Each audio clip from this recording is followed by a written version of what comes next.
paused the thing on the TV, guys. This is the outbreak. The people that's England, and there's people coming on coaches inside the army base now. As you can see that. It does, doesn't it? Not unexpected. Locking the doors there. Look at where there's police there as well. Has spread over the last week or two. Army there, guy. We look at that movement out from Wuhan, replicating the air routes that fly in and out of Wuhan. It was probably only a matter of time, as many of my colleagues. I thought I'd do another quick video about this outbreak. It's not a reason to be concerned. There's the Chinese. Nothing has changed about the virus. We know that in the vast majority of people, they will have a cough and a cold and some respiratory symptoms that are unlikely to be any worse than that. About 25% may require a bit more help and support from the medical system, and 2% sadly go on to die from it. Those are the elderly and the infirm. But we know also that simple hygiene measures are the best way to prevent it spreading. And I'm sure that two coaches England and the NHS in the UK going into the army base. So where else in Europe have there been cases identified so far? We've had cases in France and Germany and Italy and Finland at the moment. Yeah, there's definitely a lot of coaches. Nations pretty much empty ones, it looks like at the minute, unless they're going to be getting filled later. UK, as far as the way in which they're dealing with infection and indeed citizens possibly coming home.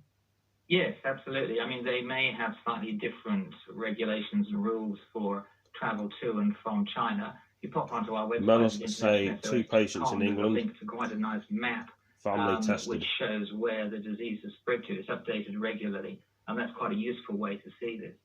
Some governments obviously have instigated different rules, like the Foreign Office here has advised against all but essential travel to China, and airlines obviously have changed their travel to China.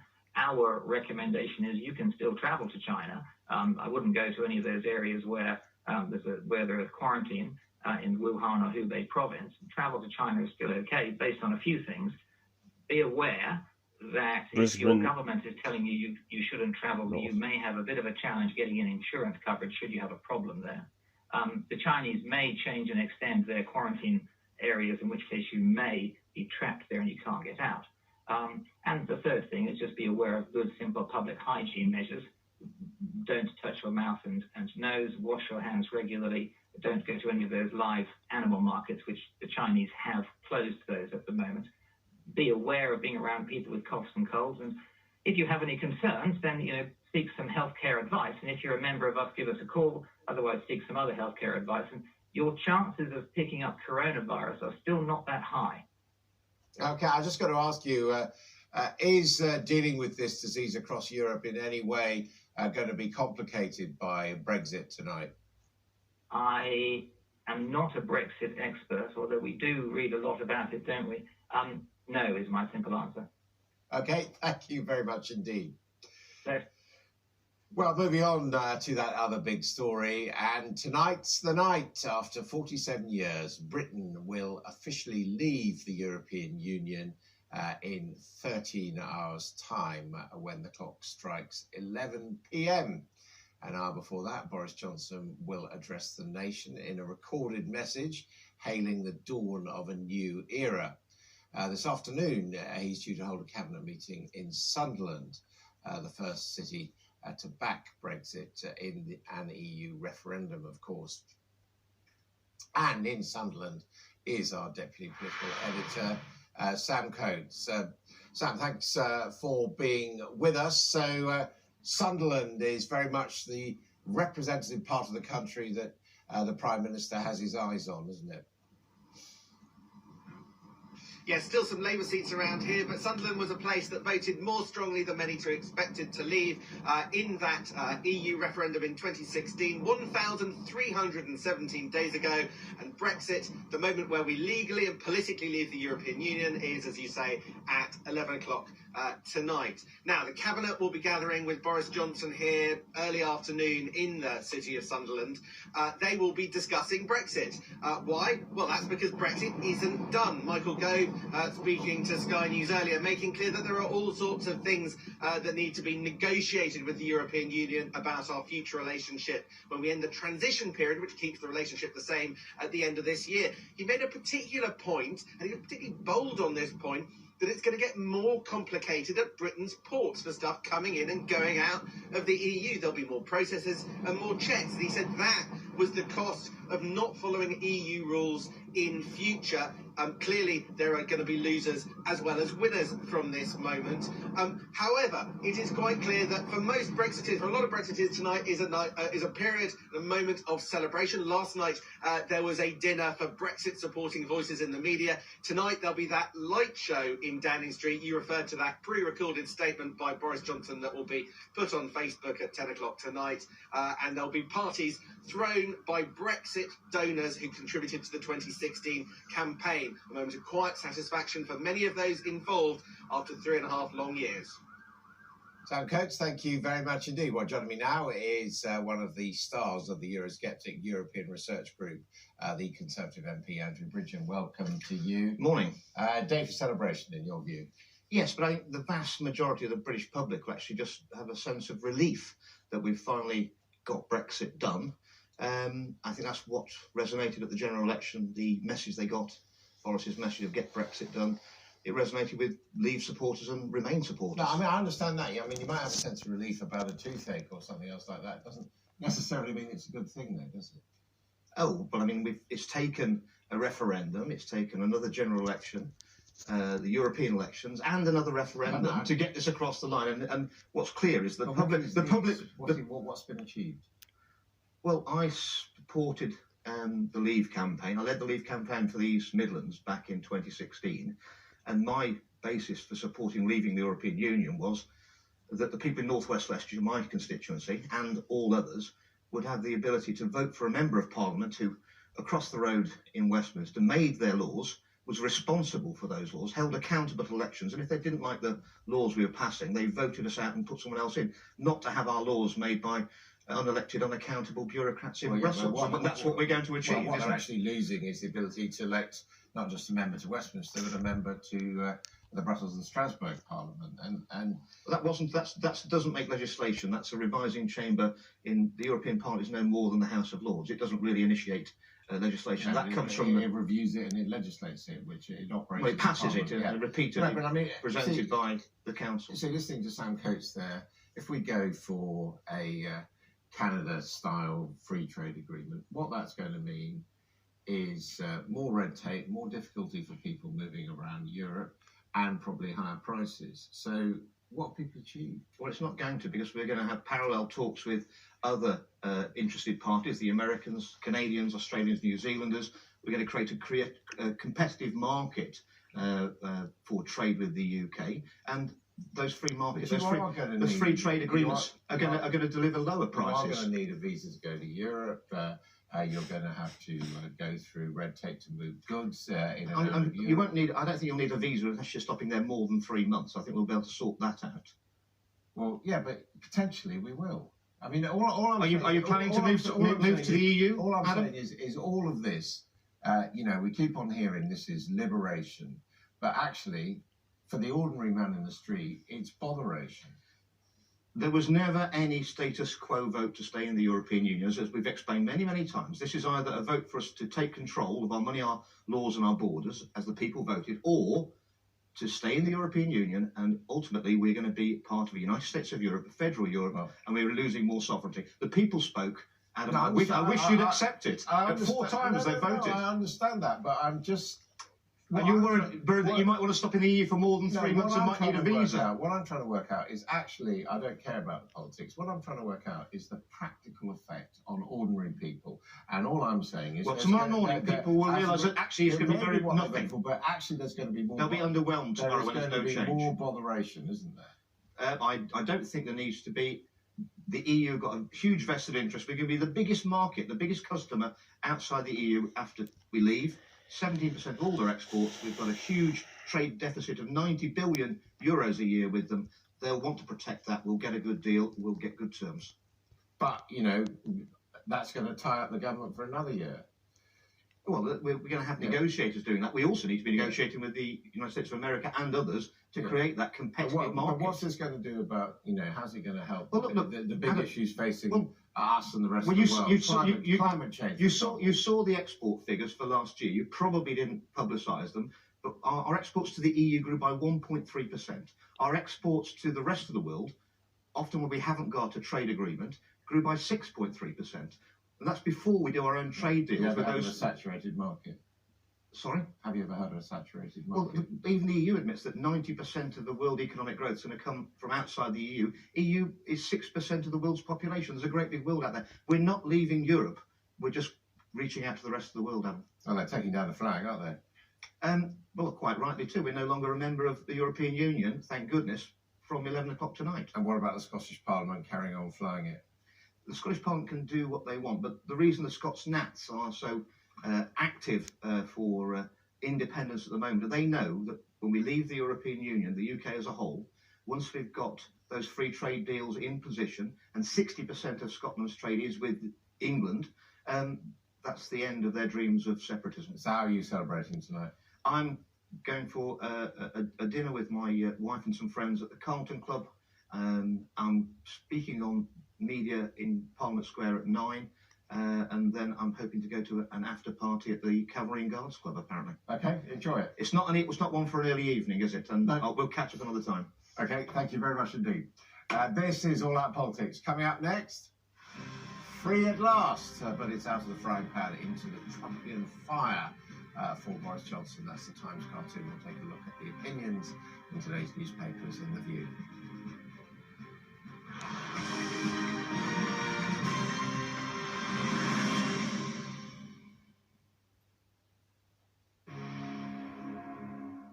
Standing at the heart of our towns and cities, for hundreds of years, our rich history of house building has quietly come to say a lot about who we are and where we live. Compare and contrast that to what we see today. With a chronic shortage of homes, Britain is in a race to build, with row upon row of cut-and-paste designs being constructed by a handful of volume house builders. More houses built in the UK. The government wants to be building 300,000 homes a year, which is why we're seeing a lot more of this. They all seem very uniform. They're not particularly exciting to look at, I think, the new developments. Those who aren't fans are often accused of NIMBYism, but do they have a point? Is what we're building something which we can be proud of in the same way we look back at Victorian era or even Edwardian era. Mark Southgate is a chartered town planner with over 30 years experience. I mean, we talk about look and feel of a place. It is something about feel. How does it feel? Does it feel sort of, and often lots of emotive words, does it feel safe, comfortable? Welcome to the Valley of the Bins. People need to put those bins somewhere, but to actually put them in what is the focal point between the properties, it's almost creating barriers. Then there's the tarmac that runs right up to your front door. There's no space out the front at all, really, is there? A bit soulless is the word I'd use. There are still some pockets of brilliance on the developments where a little more thought is put in. Architect and government design advisor Sadie Morgan says it's not necessarily about spending more. I don't believe good design costs extra, and in the end I think that the benefits, the wider benefits that it brings to society, we can't underestimate. Design matters if we want future generations to look back and be proud of what we're building. What we create now is a legacy we all have to live with. Katie Spencer, Sky News. Well, more now. On this morning's breaking news, 2 people from the same family have tested positive for coronavirus in England.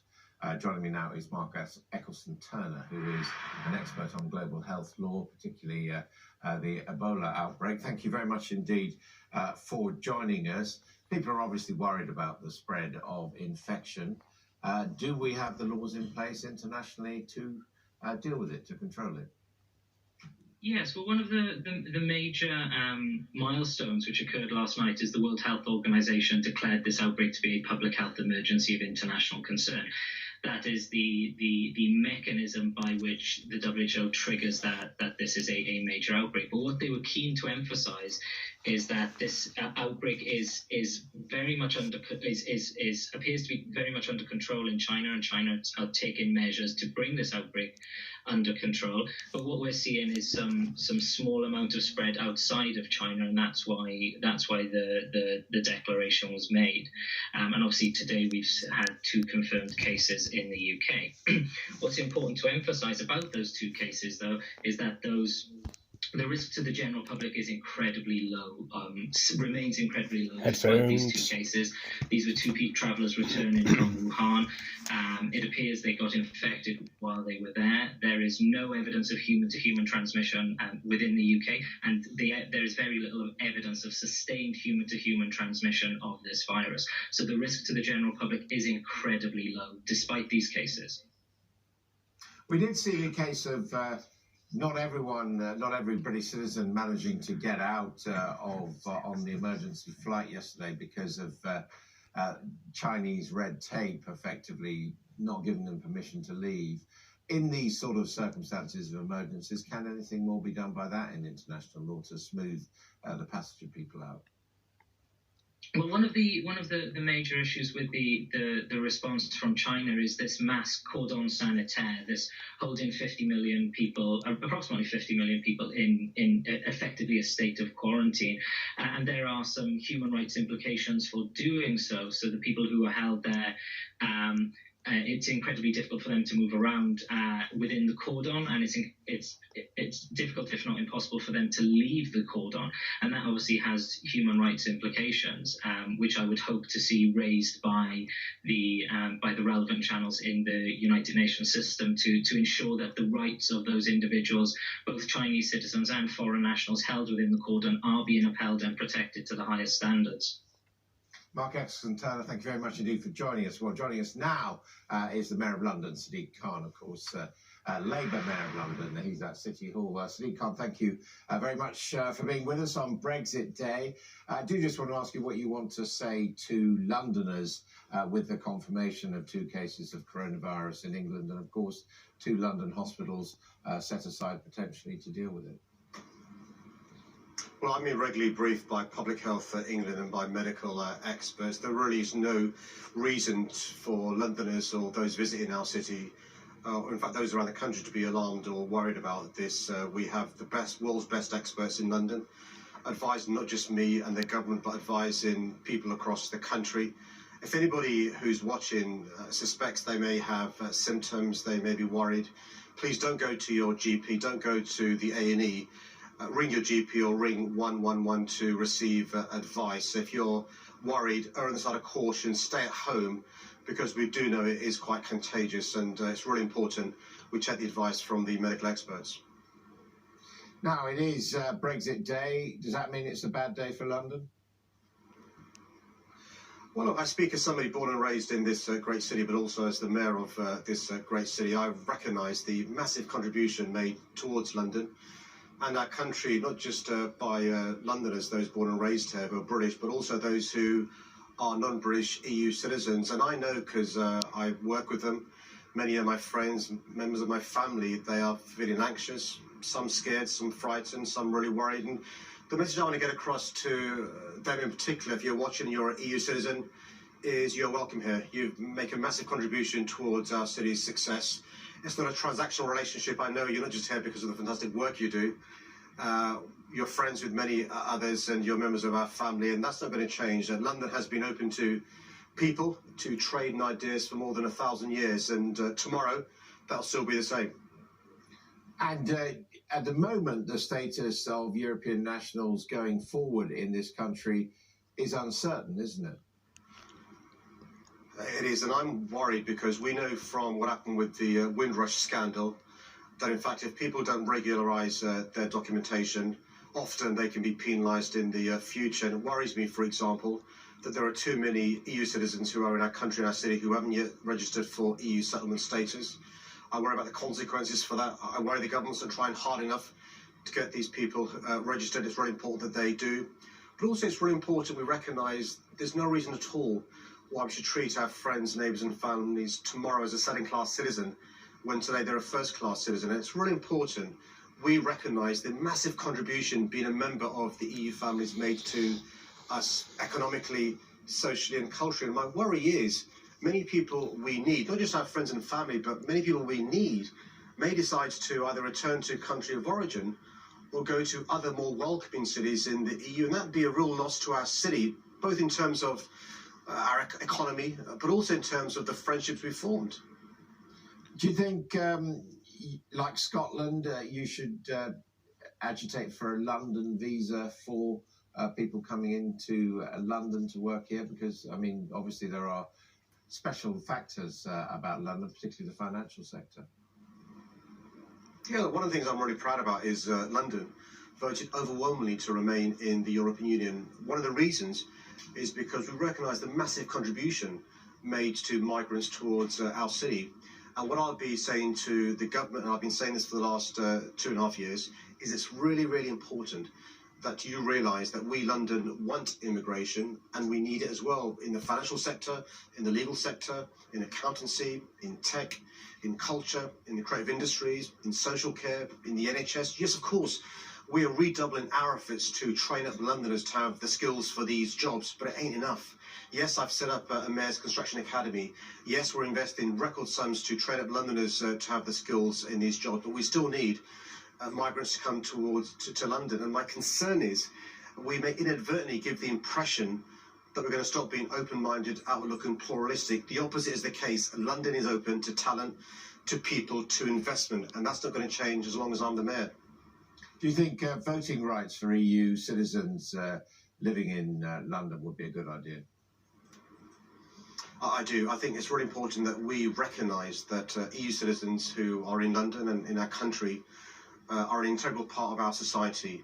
They should be treated as first-class citizens and should be given the rights to vote in general elections. They can vote in local elections and in mayoral elections, but it's really important that they are treated as first-class citizens because, look, they contribute hugely towards our country's well-being. They should be involved in the decision-making as to who rules us, and I think they should be given that right. Very clear that what you want is very much an open London, and that includes perhaps giving American big tech a break. You don't back these ideas of Sajid Javid for a tax on big tech companies, if I'm right. Look, what we've got to realise is that London is the only global city in Europe, and I say this with huge respect to our friends in Paris and Frankfurt and Berlin and Madrid and Dublin. Our competitors are New York, are Singapore, are Hong Kong, and we've got to be very careful imposing a unilateral tax that could inadvertently lead to job losses in our city. I think there should be reform in the way big giant tech companies are regulated. When I see some of the vitriol, some of the hatred, some of the racism on Facebook, Twitter, YouTube and the like, I think the giant tech companies are too slow to deal with that.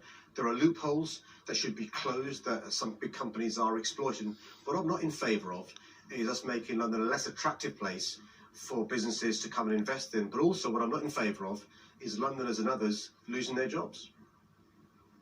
Mayor Sadiq Khan, thank you very much indeed.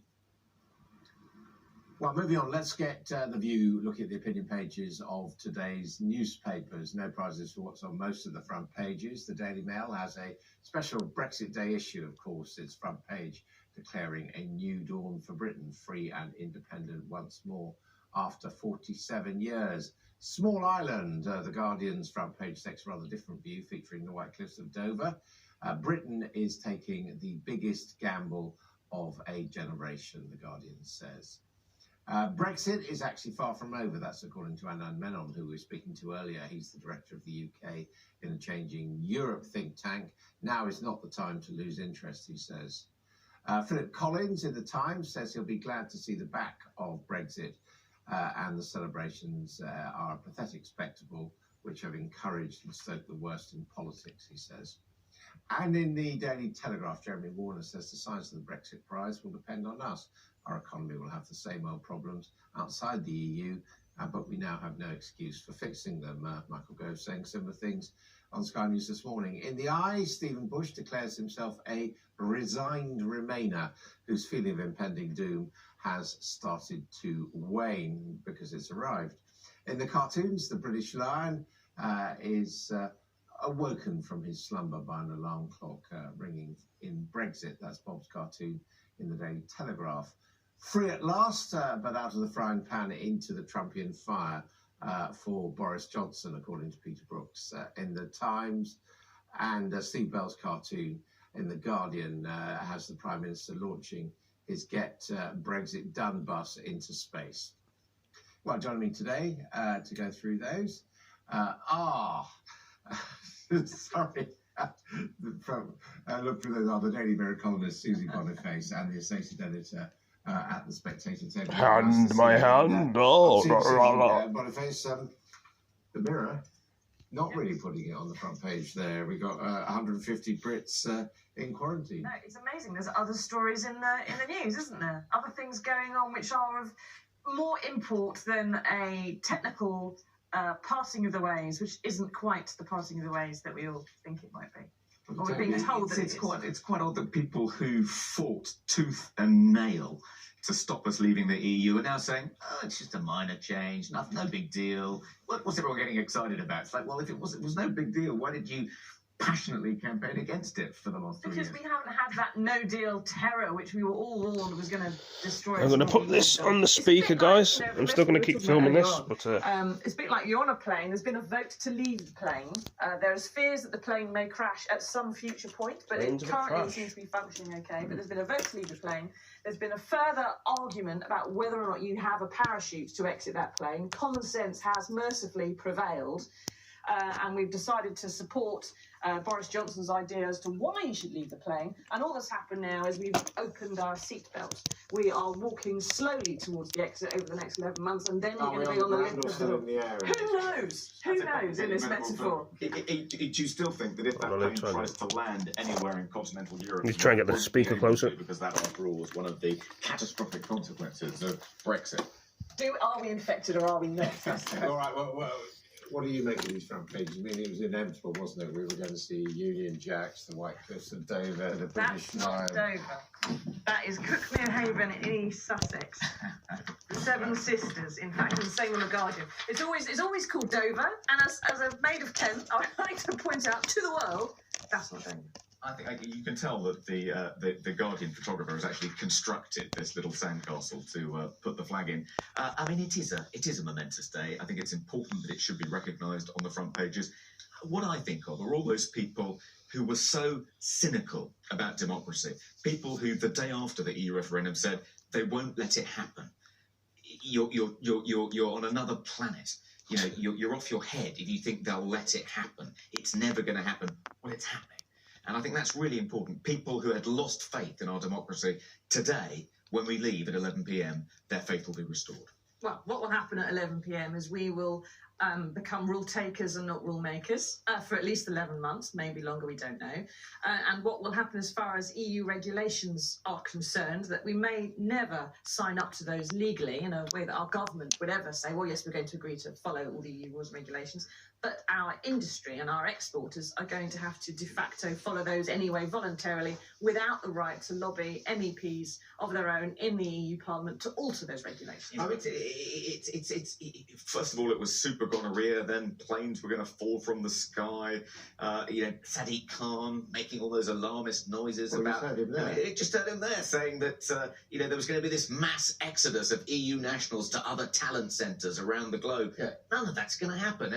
If all that's going to happen is for 11 months, we have to accept a few EU rules without being in the... all in this in terms of bad things are not going to happen, not in terms of good things are going to happen. I think good things are going to happen too. You know, we will now be an independent sovereign nation once again. You know, rule takers. We've been rule takers for 47 years. We'll be in charge of our own destiny. We had a right to have an influence on those rules. We never voted. Every time we objected to an EU rule, our objections were overruled. Not every time. Almost every time. Almost every time. Statistically, I think that's not the case. We didn't vote enough for our Actually, Germany and France were overruled more than we were, I think is... the bureaucrats in Brussels overruled everyone. The factual figure. What about, though, the point that Jeremy Warner makes, that actually, in or out, we've still got the same problems of productivity and decaying manufacturing and the rest of it? Well, I think that this will give a real fillip, a real boost to the British economy. You know, the IMF, which in 2016 was predicting that that the UK growth rate would slow if we voted for Brexit, is now acknowledging that actually the British economy is going to go faster than the Eurozone, than any other country in the Eurozone. That's not what the Bank of England thinks. Well, it's going to be stagnant, and it's going to be less than what Sajid Javid wants. But also, what Jeremy Warner says here, and it's really interesting, most of our economic weaknesses, whether it be the north-south divide, poor levels of productivity, or shamefully low levels of investment and educational achievement, have little or nothing to do with our membership of the EU. These are things that we have managed to cock up by ourselves despite our membership of the EU, and after we have left the EU we're going to have to fix it ourselves. We're not going to be able to blame the EU for any of this. We're going to have to accept responsibility. I'm sure there'll be some politicians, the worst ones, who will still try to blame the EU and say, well, this is because of our deal or because they won't deal or whatever. But how can Brexit fix a thing that we've cocked up ourselves? This is our problem. Our economic problems in this country are ours. We have to fix it now. Lots of countries have problems. Lots of countries' education systems aren't as performing as well as they might be. Actually, if you look at the international league tables, England's education system is now beginning to perform better than it did 10, 15 years ago. So we are actually addressing that problem. Things are improving in that area. And we'll be able to address those other problems once we're out of Europe. One of the things that would give me some concern about fixing our economic problems is the degree to which our leaders in government at the moment are making a big thing about fishing rights, and we must stake our flag and our fishing rights in our waters, and we'll be a coastal buccaneering seafaring nation once again. We'll raise the Jolly Roger. And that's the Union Jack, not the Jolly Roger. Yeah, that's why I said the Jolly Roger. But I said that the point of, because we used to be pirates in Tudor times, but the fishing is 0.1% of our overall GDP. The financial services industry is 60 times more important. That's the thing a sensible, sane politician wants to protect, and not our fishing predicting rights. that our financial services would be hit if we voted for Brexit and if we left the EU. Actually, there's been no exodus of financial services companies to other countries. Almost none. Moved most of their trading. They're opening up. They're renting bigger offices. They're hiring more people. Nothing's happened to us. There are no infidels at the gates of Baghdad. Just kidding. What are you both going to be doing at 11 o'clock tonight? I'll be asleep. I might be in Parliament Square, raising a Union Jack with Nigel. Okay. This is All Out Politics. Coming up next, we'll be live at RF Price Norton as 2 cases of coronavirus are confirmed in England.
Well, more now on the breaking news this morning that 2 people from the same family have tested positive for coronavirus in England.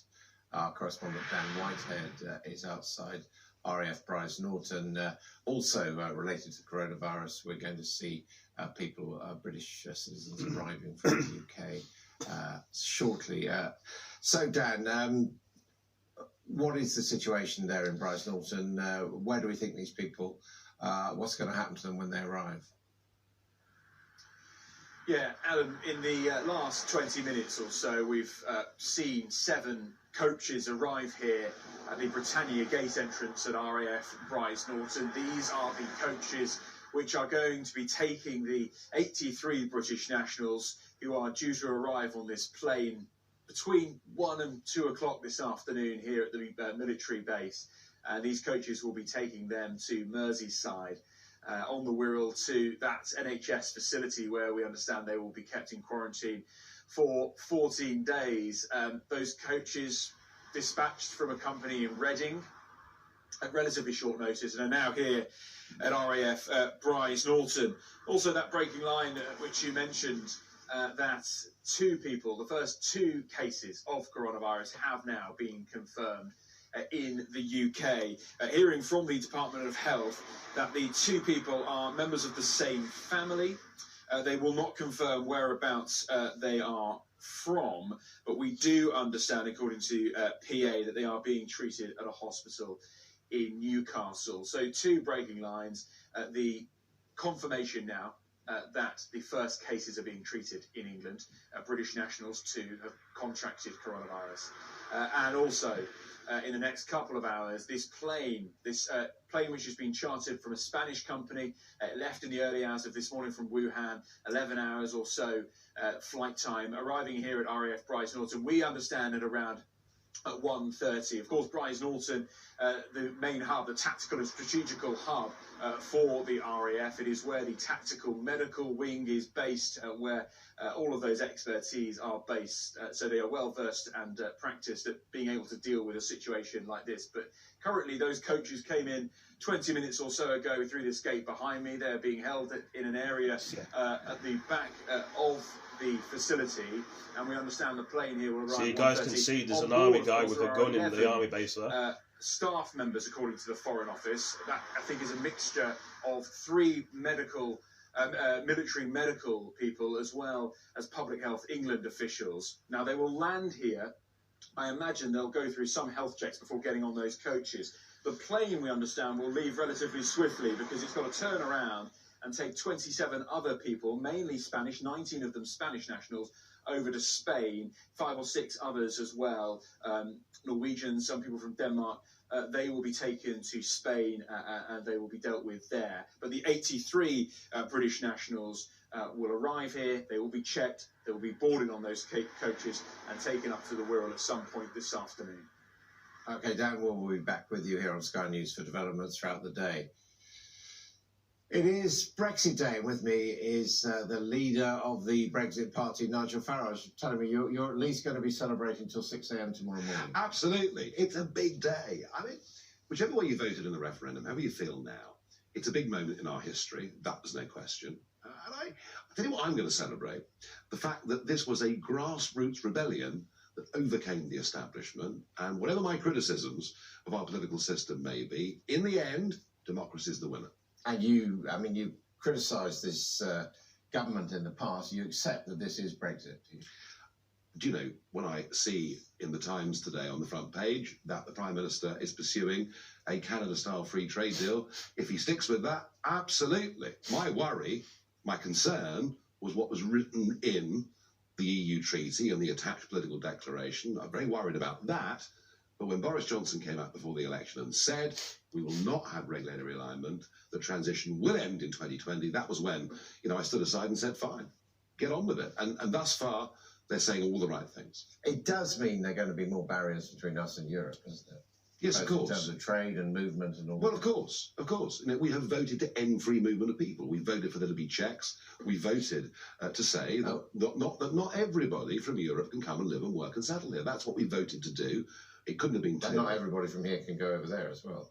I think the truth of it is, you know, if you're legitimately wanting to travel or study or work, you can do so, but you can't just unconditionally move. And why do we want more barriers between us and you? We don't want, we voted to end free movement of people. It's simple as that. And in doing that, we actually open up the potential to be more flexible with other parts of the world. So, this is the idea that somehow Brexit is the United Kingdom becoming a small-minded place. I couldn't disagree with more. This is us taking a different role in the world. But you do see all the metaphors of Spitfires and Union Jacks and White Cliffs and all that. Of course. I mean, that is... And both sides use them. That is a bit Little England there, isn't it? But here we are. Both sides use those images. You know, I mean, The Guardian today uses that image as if to say we're withdrawing. You know, we're not withdrawing.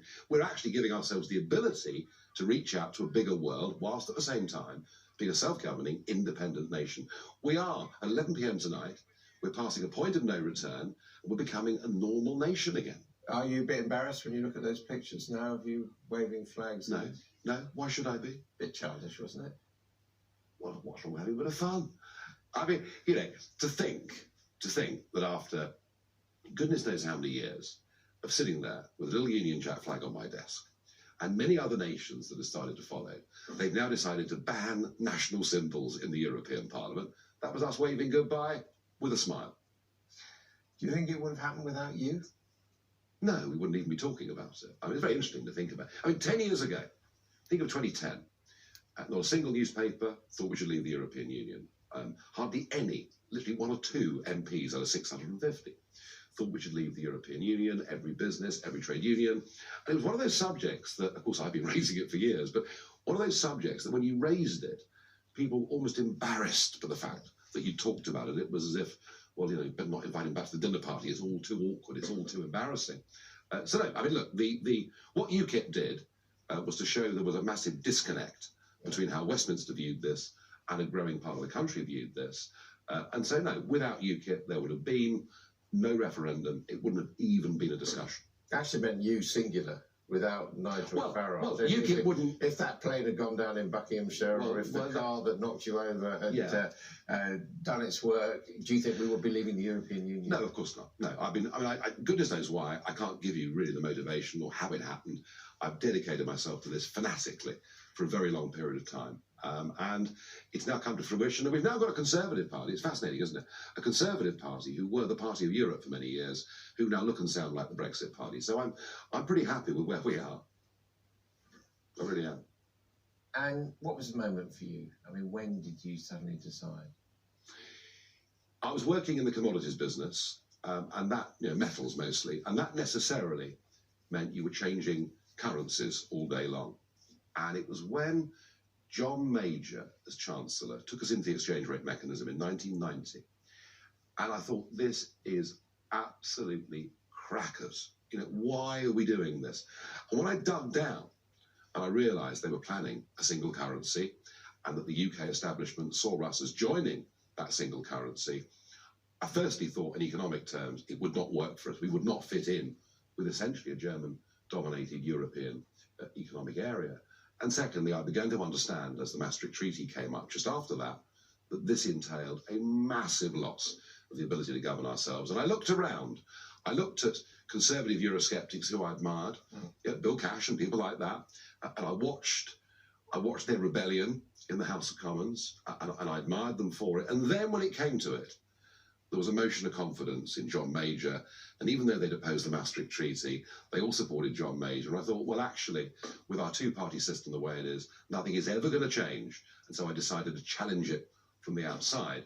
I didn't know then that it had been under 27 years until we got to today. But that, for me, it was just, I didn't think that our party system had the guts to really take on this issue. Even so, doesn't the very fact that we're leaving prove that throughout the period we were in the European Union, we were an independent sovereign nation state?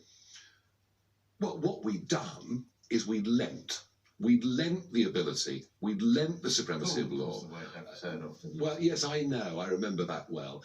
Surrendered is a word that I would use. Either way, what I'm saying is we still had control of our national destiny while we were in the European Union? Yeah, no, of course we didn't, because absolutely everything was regulated and overseen by the European Court of Justice. We had given away that ability, and we're now taking it back. We had a British judge. I mean, we had representation. Well, you know, come on, most people sitting on that court aren't even trained lawyers; they're jurists. So these arguments are done. We're leaving. We're passing the point of no return tonight. There are big battles to come. I know there are, on fishing, on this regulatory alignment point, but this is a significant historical moment, and I think a lot of people up and down this country will be marking this tonight. So, in your view, what is Britain's role in the world now that we are this fully independent nation outside of the European Union? Yeah, I think that the immediate short-term reach-outs are, of course, to the Commonwealth and America, because they're the very easy places for us to have a conversation with, and all the evidence is they're all queuing up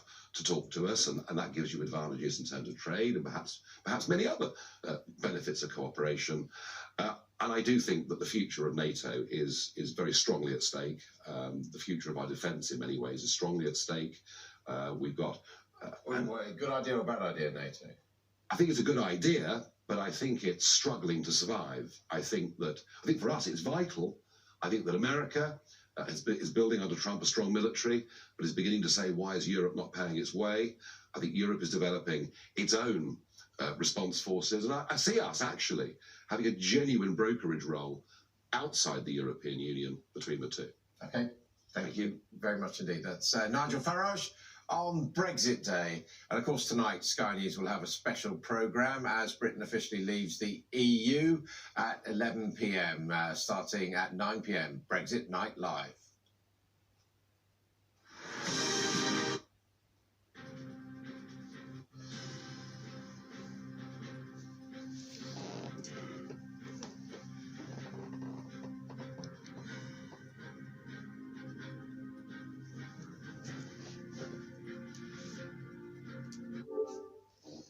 Right, guys, I've done a long video of this news channel about Brexit and other things about the coronavirus. Hope you've all enjoyed it. It's a saddening thing it's coming to the UK anyway. Thank you for joining me. Please like, comment, subscribe, and share these videos with your friends, and I'll catch you in the next stream. Thank you for joining me. Peace.